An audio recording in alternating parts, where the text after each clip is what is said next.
And I want to talk to Doug Heye now. He is joining us from Washington, Communications Director for the Republican National Committee. Doug, thanks for being with us. Sure. Good evening or good morning, whichever the case may be. Early hours, and it's great to have you here. Now, when I was reviewing, and I want our viewers to know about the Fox News national exit polls, they're very telling. And what they say is that across this country, people are dissatisfied, many even angry. And apparently, they've had their say tonight. What is your feeling about the results that you've learned so far? What is the plan for Republicans? Well, obviously, we're excited and we're happy with what the results are. But certainly, I would echo what Speaker Boehner said. This is not something that's a massive celebration or popping of champagne corks or anything like that. And this isn't the end of the campaign. This isn't really where the sidewalk ends, so to speak. It's the beginning of something. And you'll see Republicans really try and put legislation together that will, as we've seen from the Pledge to America that the House Republicans put together in this summer, that really puts jobs first and puts job creation first, puts a roadmap together for this country to get back to where it needs to. And we certainly hope that the president will step forward and be a part of that. Because we need that to move forward for this country.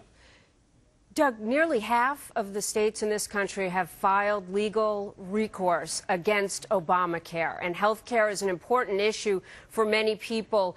How do you think it played in them turning out to vote, in also voting? Because in this exit poll that we have here provided from Fox News, almost half of voters today, 48%, said repeal it, while 31% said expand it. Just 16% said leave it as it is.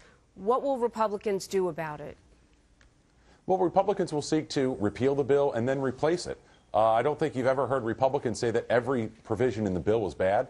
There are provisions that were supported, and those are provisions for example, crossing state lines or pre-existing conditions that we need in place, and Republicans will support that. But where the bill represented an encroachment into people's daily lives, that's where Republicans will draw a line and say no, and work to repeal that and replace that. Republicans also will try and do things differently. One of the things that we saw throughout the health care process, whether it was in town halls, where Democrats didn't want to listen to their constituents, or whether it was in the halls of Congress where, to quote the old Charlie Rich song, legislation was quoted from behind closed doors, where Republicans were shut out.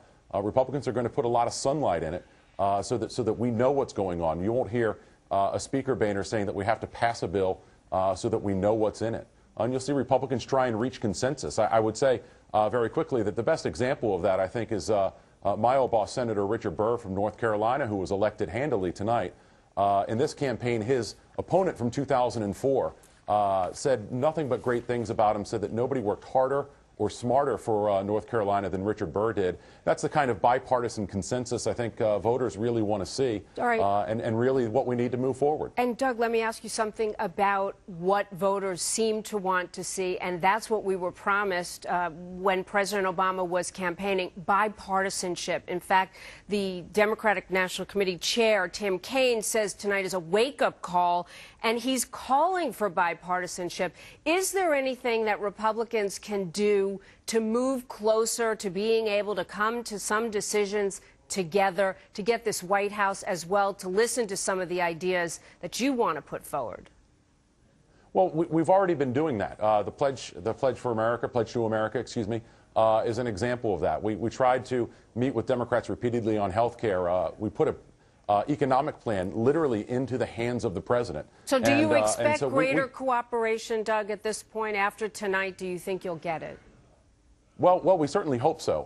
I know, as you've reported, the president has spoken to Senator McConnell and Speaker-elect, which is just a great thing to say, John Boehner. And we really hope that that's there, because that's a message that voters sent loud and clear tonight. One other thing that I have to say that voters sent loud and clear, after 2008, the Republican Party was defined as a Southern white male party.